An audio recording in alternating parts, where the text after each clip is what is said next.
Eu sou o Geraldo Magela Cortes Carvalho, sou pesquisador da Embrapa Meio Norte, sou zootecnista, doutor em ciência animal e sou curador do rebanho curraleiro Pé Duro da Embrapa. Bem, hoje vamos falar da multifuncionalidade e qualidade de vida com a utilização de bovídeos localmente adaptados.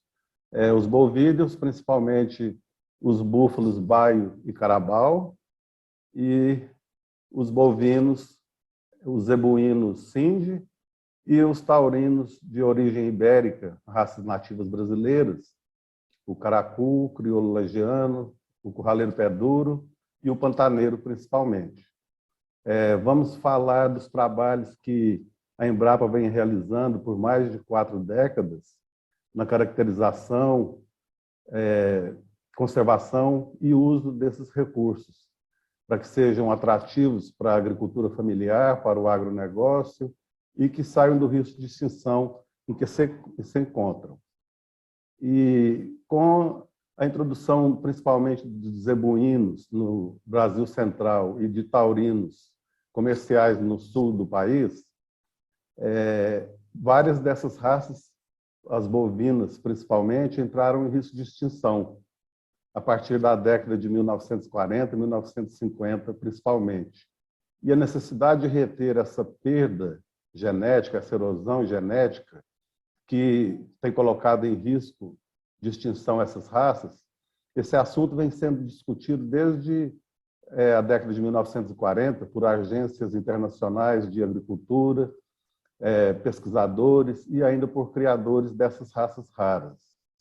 E essas razões não foram somente técnicas, porque tem um forte apelo público devido a fatores culturais e históricos. O curraleiro pé duro, por exemplo, é patrimônio histórico e cultural do estado do Piauí. Todos nós nos recordamos das músicas de Ninar, né, do Boi da Cara Preta. O Boi da Cara Preta é o curraleiro pé duro. E os argumentos que nos levam a conservar esses recursos genéticos animais são vários. Podemos destacar que, quando uma raça se torna extinta, aquelas combinações de genes são perdidas. Mas antes mesmo da raça ser extinta, nós temos extinção de genes. Então, os genes se perdem para sempre quando ele é extinto numa população, a não ser que seja introgredido novamente. Mas essas raças são raras e só existem no Brasil. Aqui se formaram e não tem como importar crioulo lagiano de outros locais, apesar que temos raças semelhantes, parecidas. O Texas Longhorn nos Estados Unidos, porque a origem é a mesma, o crioulo argentino, o crioulo uruguai, são todos parecidos. O curraleiro pé duro com o crioulo do Novo México e o ramo-sinuano com o caracu, são semelhantes, porém foram formados em ambientes distintos. E em cada ambiente se formou uma raça. Por exemplo, o crioulo lagiano, a maioria é peluda porque se formou numa região fria, né, nos campos e planaltos de Santa Catarina. Já o curraleiro pé duro se formou na região nordestina, às margens do Rio São Francisco, e a região muito quente, então aqueles animais de pelo curto deixaram mais descendentes, porque eles estavam e estão mais adaptados que os animais de pelos longos. Então, cada ambiente moldou e forjou as raças que hoje conhecemos de origem ibérica e portuguesa. A necessidade passada e a necessidade futura poderão ser distintas. E no futuro da humanidade, esses animais, essas raças raras, adaptadas, poderão colaborar para uma pecuária mais sustentável.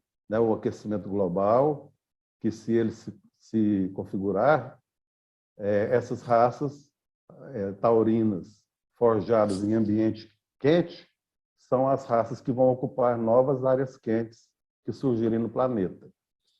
O conhecimento científico pode avançar quando se estuda essas raças primitivas de animais domésticos, principalmente por não ter passado por seleção e melhoramento genético, a população se encontra em equilíbrio.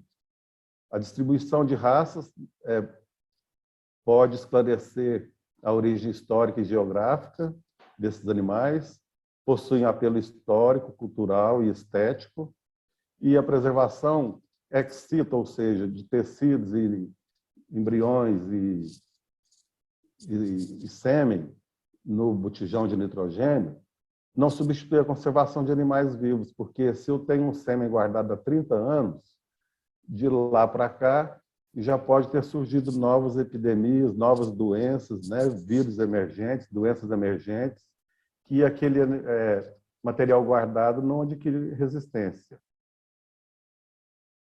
A Embrapa está organizada em 34 portfólios relacionados à agropecuária.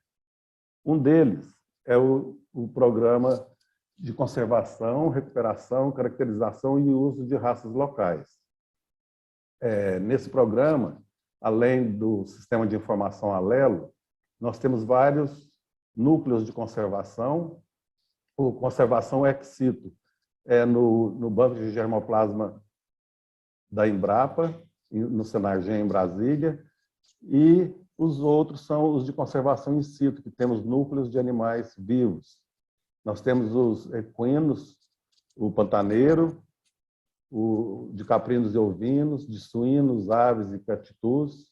Aqui eu digo e repito, são animais nativos do Brasil que se formaram a partir daqueles animais que vieram com os colonizadores portugueses, exceção dos nativos, né? Como o catitu, a maioria dos outros são animais que vieram de fora, mas que aqui se formaram. Os insetos polinizadores, né, as abelhas europeias e africanas e as nativas sem ferrão, e um deles, a conservação in situ de bovídeos, que inclui os búfalos, que eu disse no início, o carabao e o baio, lá na ilha de Marajó, o curraleiro pé duro na Embrapa Meio Norte, aqui no Piauí, o caracu, nós temos um núcleo de conservação e também de melhoramento na Embrapa Gado de Corte, no Mato Grosso do Sul, o pantaneiro na Embrapa Pantanal, e o crioulo lajeano, nós temos rebanhos associados de vários parceiros em Santa Catarina e no Paraná. E a Embrapa não tem rebanho de crioulo lajeano. Aqui só uma imagem de cada um, né? Nós temos o crioulo lajeano, aqui embaixo temos o aspado e mocho, o caracu também temos as variedades mochas e aspadas, o sindi é um rebanho de zebuíno, mas muito importante esse rebanho da Embrapa semiárido, em Petrolina, é originário do deserto do Paquistão e é o único rebanho conhecido de zebuíno no Brasil que tem o DNA mitocondrial de zebuíno. O restante do zebuíno do Brasil, como foram importados poucos animais, cerca de 6.000 animais da Índia, e aqui cruzaram com as vacas locais, com o caracu, com o crioulo lajeano, com o curraleiro pé duro. Então, o DNA mitocondrial desses outros zebuínos são dessas raças brasileiras, o que também confere certo grau de adaptabilidade. Aqui na figura central, os búfalos carabao, lá da Embrapa Cepatu, na ilha de Marajó, mais embaixo aqui, os búfalos baio. O búfalo baio é a pelagem baia, também mais adaptada ao calor que o búfalo preto. Nós fizemos em todos os núcleos a caracterização fenotípica e molecular, os tipos de pelagem, a morfometria, que é aquelas medidas de exterior, altura na cernelha, altura na garupa, comprimento do corpo, circunferência torácica, principalmente essas medidas associadas a características de interesse zootécnico. O peso adulto, na época seca e na época chuvosa, o desempenho ponderal, que é a avaliação do crescimento, o peso ao nascer, peso a desmama, peso ao ano, ao sobreano, aos 2 anos. Fizemos diversos trabalhos de avaliação de carcaça e da qualidade da carne. Fizemos a genética molecular, a genotipagem, a distância genética entre essas raças e raças comerciais taurinas e zebuínas, criadas no Brasil e nos Estados Unidos. Fizemos esse trabalho em parceria com o ARS, que é a Embrapa lá dos Estados Unidos, lá em Fort Collins, no Colorado. Nós levamos amostras daqui de DNA extraído de curraleiro, pé duro, de caracu, e 2 zebuínos nossos, o Gir leiteiro e o Nelore. E comparamos com mais 15 raças norte-americanas, inclusive uma lá do Alasca, da ilha Chirikov, originário do gado Yakut, lá da Sibéria, da Rússia.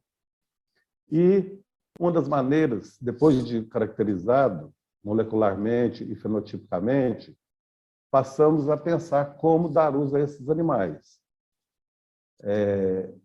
E a maneira mais importante, mais fácil de dar uso é mostrar as peculiaridades de cada grupo desse, de cada grupo genético desse, e mostrar as características positivas, em que eles podem colaborar para a pecuária brasileira.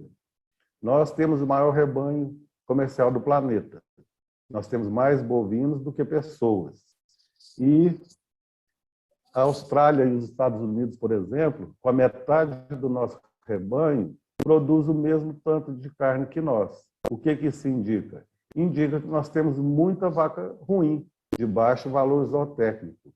Então, nós não precisamos mais aumentar o nosso rebanho. Nós temos aqui dinamizar a atividade, animais mais produtivos, diminuir a idade ao abate, diminuir o intervalo entre partos, aumentar o ganho de peso, melhorar a qualidade da carne com animais de carcaça marmorizada, com aquela gordura entremeada, e ser abatido na época certa, evitar aquele efeito sanfona, né? Engorda na época da chuva e emagrece na seca.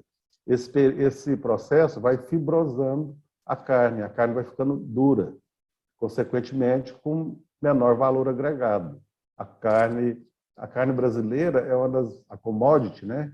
Vendido como se fosse minério de ferro, por exemplo, é a carne mais barata da Terra, do planeta Terra.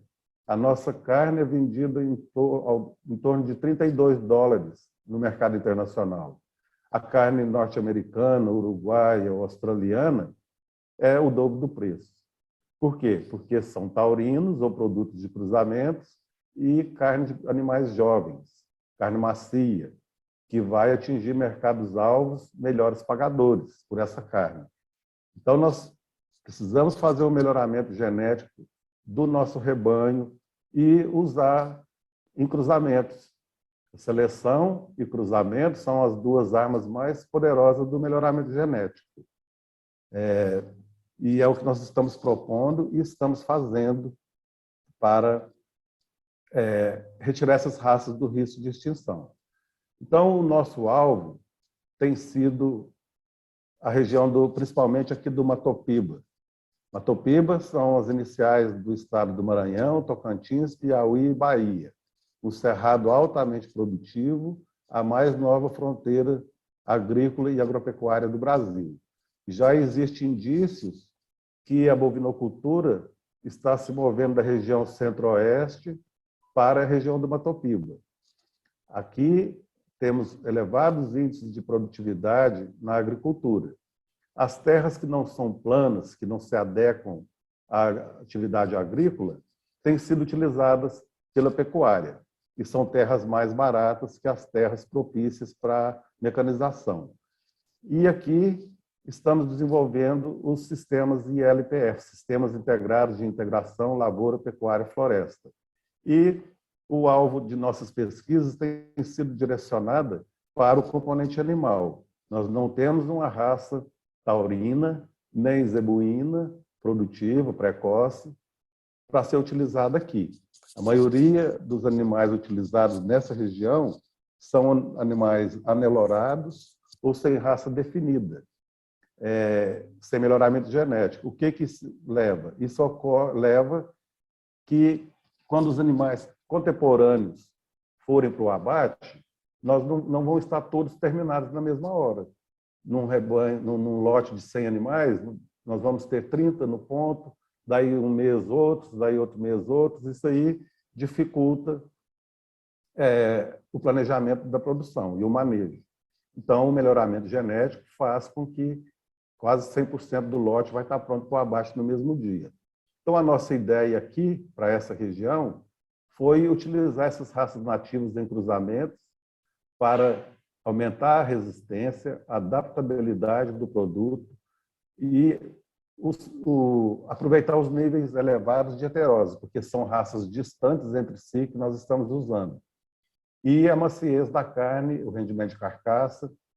Lembrar que essas raças que nós estamos testando aqui são taurinas, né, de origem ibérica, de Portugal e da Espanha, e estamos utilizando o curraleiro, o crioulo lagiano e o caracu nessa região. Qual raça usar vai depender do gosto e vontade do proprietário e do ambiente que ele se encontra. Se for no Piauí, na região já próxima ao semiárido, nós vamos utilizar o curraleiro pé duro, que aí aqui, nesse ambiente, ele é imbatível. Se for áreas melhores, como pastagens do Tocantins, tanto nativas quanto artificiais, aqui já podemos usar o caracu e o crioulo lagiano. Lembrando que os animais precisam de uma seleção prévia para ser usados aqui. O crioulo lagiano, por exemplo, desenvolvido naturalmente no estado de Santa Catarina, adaptado ao frio.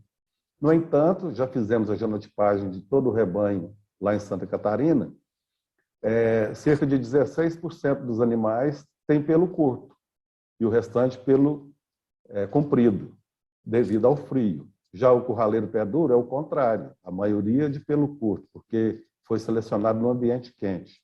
Então, para ser utilizado na região tropical, precisamos de animais de pelo curto, porque um animal de pelo longo, aqui no Maranhão, por exemplo, é como se eu estivesse de blusa, uma jaqueta de frio ao meio-dia, no sol, a pleno sol. Eu não estaria disposto a comer, a fazer nada, ia ficar só na sombra, e é o que acontece. Então, precisamos utilizar animais adaptados. Naquele trabalho de genética molecular que nós realizamos nos Estados Unidos, descobrimos que não são só dois grupos genéticos como pensávamos, né? Os taurinos e zebuínos. Os taurinos localmente adaptados, tanto os norte-americanos quanto os brasileiros, formaram um grupo distinto, tão distante do zebu quanto dos taurinos comerciais. E isso indica que, com qualquer dos grupos que eu utilizar essas raças brasileiras, eu vou obter altos níveis de heterose. Um exemplo aqui, o caracu. O caracu é uma dessas raças que já está melhorada, não se encontra mais em risco de extinção, devido a programas eficientes de melhoramento genético, tanto lá pelo Instituto de Zootecnia, em Sertãozinho, em São Paulo, quanto pela Embrapa, e por criadores e pela Associação Brasileira de Criadores de Caracu. Essa raça aqui embaixo, a tropicana, é um cruzamento envolvendo o caracu e o Blanc d'Aquitaine, de origem da Bélgica. Esse cruzamento tem sido realizado no Mato Grosso e regiões da Bolívia, na região de Santa Cruz de la Sierra, com alto rendimento de carcaça, carne macia e um bom ganho de peso. Essa imagem desse taurino aqui é do parceiro da Embrapa, José Neves, lá em Diamantino, no Mato Grosso do Sul. O rebanho dele já se encontra no GenePlus, que é o programa de melhoramento genético da Embrapa, há mais de 17 anos. E toda a sua produção vai para uma rede de restaurante Uro, em Cuiabá, e um novo que está abrindo em São Paulo agora. Aqui é um trabalho recentemente publicado na revista Arquivos Latino-Americanos de Produção Animal, numa edição especial de recursos nativos, mostrando aqueles resultados lá dos Estados Unidos. Então, com base nesse trabalho, nós fizemos a distância genética. Aqui está um exemplo entre o curraleiro pé duro, o CPD, e todas as outras raças avaliadas. E fomos avaliar a distância genética, porque pensamos, e depois provamos, que quanto maior a distância entre as raças, entre os grupos genéticos utilizados no cruzamento, maiores são os níveis de heterose. Então, aqui no primeira barra, aqui, é a distância genética entre o curraleiro pé duro e o caracu. Aqui em azul é a distância genética. Vemos aqui que é o mais próximo. e o verde é a distância. Aqui de 0 a 1, né? O mais distante são os zebuínos, tá? Aqui o Nelore e o Gir. E vai variando aqui as outras raças de acordo com a origem. Os franceses são mais próximos, né? Vamos lembrar que a França é vizinha da Espanha, os ingleses mais distantes, o italiano, né? Está aqui o Chianina. E fizemos um protocolo para utilizar essas raças em cruzamentos. Então, aqui são 3 cruzamentos que eu posso realizar utilizando em cada vez de um grupo distante. Então, as vacas aqui, no caso do exemplo, são zebuínas, porque a maioria do rebanho brasileiro é zebu, né? Cerca de mais de 80% é Nelore ou anelorado. Então, colocamos as vacas Nelore e um taurino brasileiro. O taurino brasileiro, vocês vão ver mais adiante, pode ser qualquer uma daquelas raças que a heterose vai ser alta.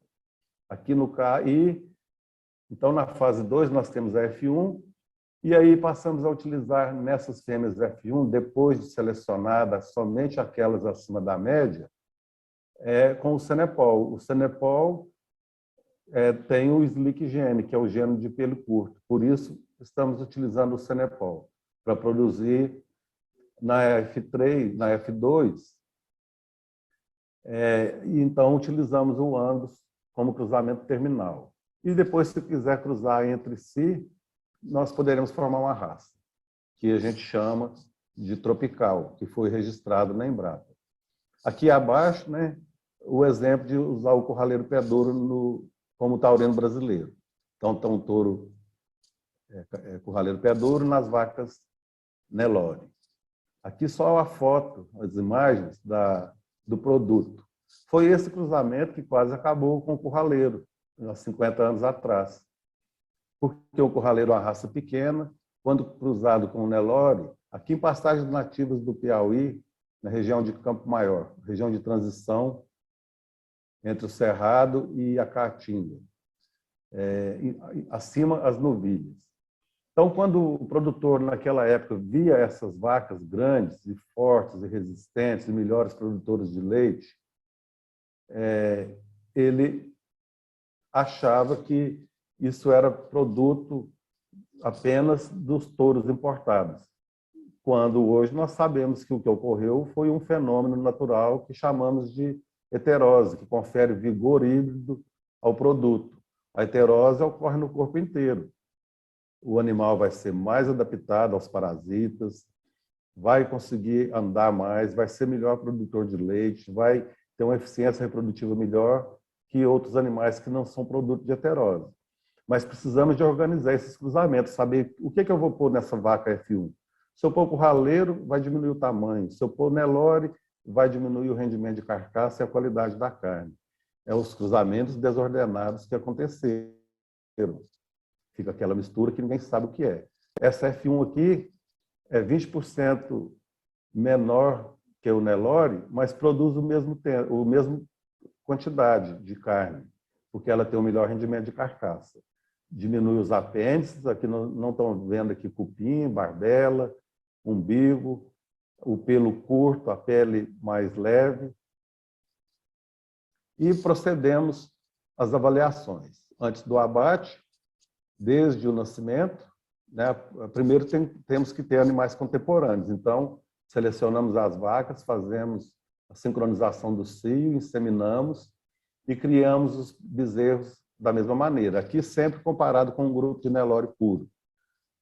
Depois fazemos o abate, pegamos uma amostra que entre a 12ª e 13ª costela de carne, cerca de 1,5 kg, para enviar ao laboratório da Embrapa Pecuária Sudeste, em São Carlos, em São Paulo, onde é feita as análises de qualidade da carne, que é perda por cocção, retenção de água, pH, força de cisalhamento, a cor da gordura, a cor da carne, e caracterizamos a carne. Aí, todos os machos desses cruzamentos vão para o abate, mas eles são avaliados do nascimento até a qualidade da sua carne. E lembrando que só passa para a fase 2 as fêmeas com ganho de peso acima da média e que não apresentem defeitos. Lembre-se da seleção, cruzamento e seleção. E nessas fêmeas, então, utilizamos o Cenepol. O Cenepol tem um pelo curto, uma raça sintética, formada na ilha de Santa Cruz, no Caribe, por pesquisadores norte-americanos para que essa raça fosse usada na região subtropical dos Estados Unidos, lá no sul dos Estados Unidos, na Flórida, no Texas, no Colorado, no Novo México, naquela região mais quente. Utilizamos aqui, poderia ser outra raça, mas essa tem o Slick Gene. Então, queremos dar um choque sanguíneo e que aumentar a incidência do Slick Gene na população. Os animais mais adaptados, quem possui esse gene, sofre menos com o calor intenso. Aqui realizamos as mesmas avaliações, do nascimento até o abate. E avaliamos em pastagens nativas no estado do Maranhão e do Piauí e pastagens cultivadas, pastagens artificiais. Então, temos aqui um lote contemporâneo. Nós temos o Nelore, o F1, o F2 com Angus e com Cenepol. E criamos esses animais na pastagens nativas lá no Cerrado, em São Raimundo das Mangabeiras, no Maranhão, com a suplementação apenas de sal proteinado e ureia, e água à vontade. Esses animais foram abatidos com 30 meses. Então, vamos ver aqui. Era um lote de Nelore puro, um lote de curraleiro pé duro, um lote de F1 Nelore curraleiro e 2 tricross. Tricross aqui, que a mãe era F1, F2, né? F1 e um lote com Angus e outro com Cenepol. Aqui estão as pesagens e os resultados das avaliações de carcaça. Coincidentemente, aqui, o Nelore e o F1 apresentou quase o mesmo peso, apesar de o Nelore do F1 ter sido mais pesado que o Nelore. Isso indica que o Nelore ainda ia demorar mais um ano para estar no ponto. O curraleiro pé duro, que era o gado que existia na região e ainda existe, foi mais leve porque é uma raça pequena e sem melhoramento genético. Deu cerca de 12 arrobas. O mais pesado foi o tricross de Cenepol, seguido com Angus. 22 arrobas. 10 arrobas a mais que o curraleiro pé duro e 6 arrobas a mais que o Nelore e o F1. Criados no mesmo lugar, todos contemporâneos, com a mesma alimentação, ou seja, foram desafiados naquele ambiente. Então, aqui está a inovação tecnológica. No mesmo lugar, comendo a mesma coisa, 10 arrobas a mais que a raça original. Algumas outras características foram avaliadas. Nós não queríamos e nem queremos aumentar o tamanho da vaca, pelo contrário. O papel da vaca é parir um bezerro por ano. Então, eu não preciso de uma vaca de 1.000 quilos, porque eu poderia ter 3 de 350 e 3 bezerros por ano, comendo a mesma coisa e pisoteando as pastagens do mesmo tipo. Então, aqui na imagem de cima, a gente vê aqui na frente uma F1 e atrás as Nelore pura PO. Pode ver que a Nelore é mais alta, mas a carcaça da F1 sobressai em relação à Nelore. Na foto abaixo, já uma tricross com Cenepol e um bezerro dela com Angus. E mantivemos o tamanho da vaca pequeno. Quem tem que crescer aqui é os bezerros para ir para o abate e produzir muita carne. Utilizamos também o crioulo lagiano nessas avaliações. Já estamos na 3ª geração, já realizamos um abate lá no JBS em Araguaína, com bons resultados. Nós temos ele mocho, esse touro branco aí, na exposição lá em Lages, chegou a pesar 1.126 quilos. Temos ele aspado. O aspado não tem a carcaça tão boa quanto o mocho, porque o aspado sempre foi selecionado pelo tamanho do chifre. Quanto maior o chifre, mais valor tem um animal. Então, aqui os primeiros resultados. Esses 2 lotes aqui da foto são F1 Nelore crioulo lagiano, lá em Barra do Ouro, em Tocantins, na região de Araguaína. Os animais na desmama, os F1, quase um arroba a mais que o Nelore puro. E as fêmeas, 10 quilos a mais. Criados do mesmo jeito, no mesmo sistema. Né? Pode parecer pouco, mas para quem tem 1.000, 2.000 bezerros, é uma diferença muito grande no final das contas. Aqui é o abate. Nós realizamos o abate exatamente aos 24 meses. O F1 apresentou um peso de 492 quilos e as fêmeas, e o Nelore, 442 quilos. Uma diferença significativa a favor do F1. E as fêmeas também apresentaram taxa de prenhez 40% acima que a Nelore em estação de monta em ATF aos 24 meses, indicando uma alta fertilidade e adaptabilidade. Olha os animais aqui F1 com pelo bem curto, porque utilizamos os touros de pelo curto. Aqui, adaptando aquele protocolo para um lote de vacas F1 Nelore Angus, que é um problema que ocorre na região aqui do Mato Piba. Aqui, essa foto é em Xinguara, lá no sul do Pará. Essas vacas, novilhas F1 Nelore Angus, aqui ocorre aquele mesmo problema. Se eu pôr zebuíno de novo, eu vou atrasar o produto, porque vai aumentar a idade de abate.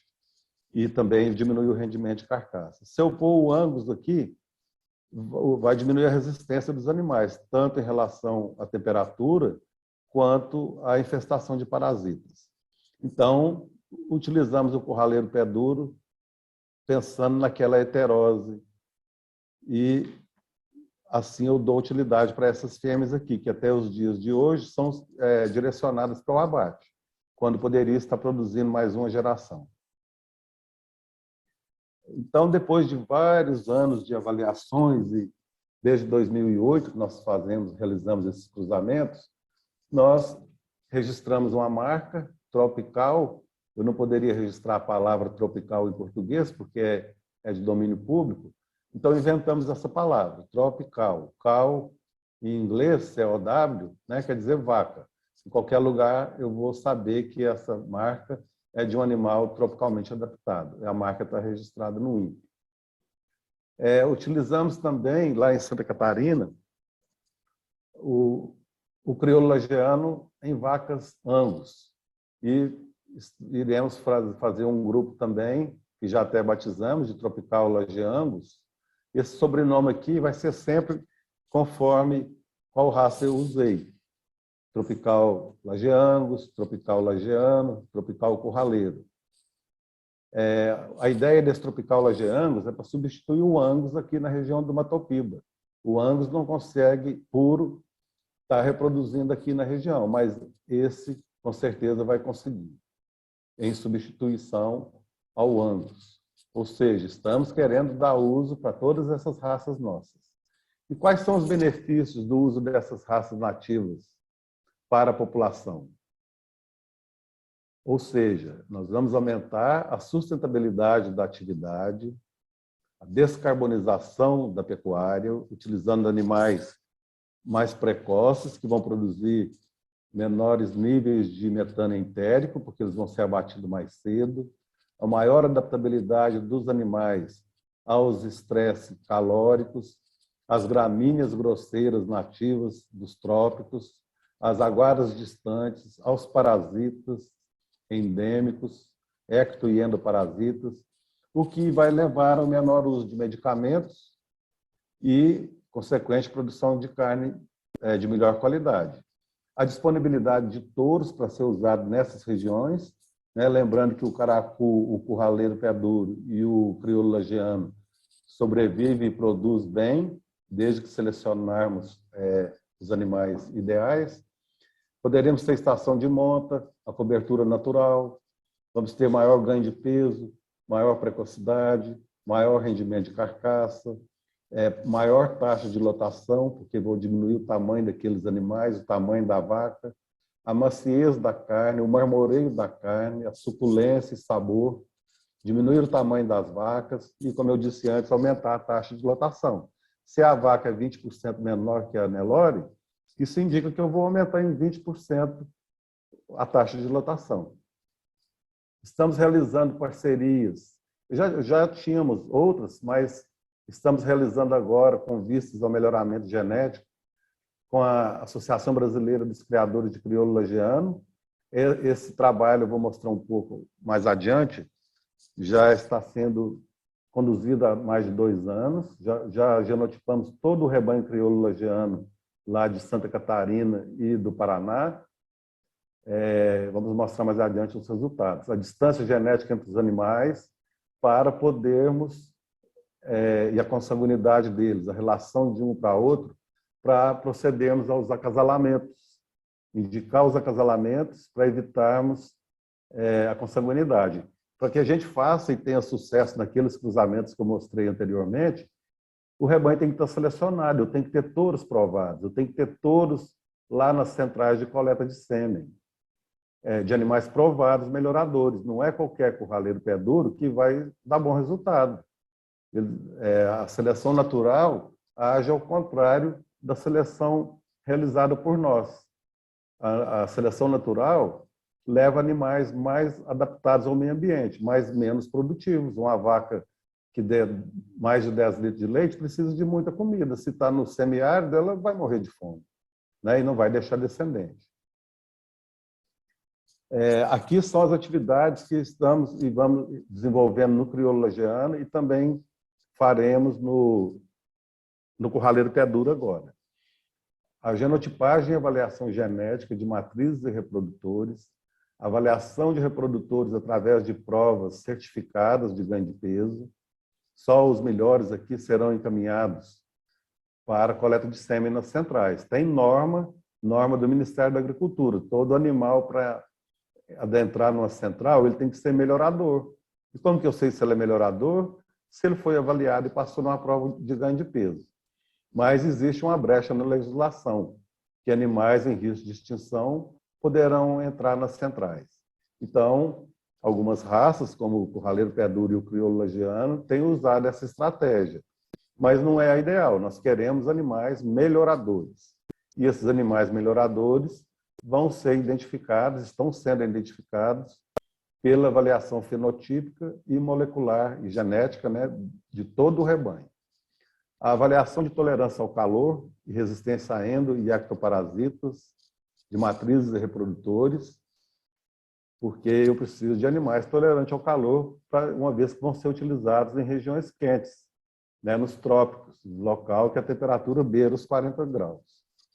Estruturar uma base de dados com informações de rebanho, distribuição espacial e de risco dos rebanhos de crioula lagiana, que já está bem adiantado, e do curraleiro pé duro. O controle zootécnico dos rebanhos associados, identificação dos animais, né, data de nascimento, quem é pai, quem é mãe,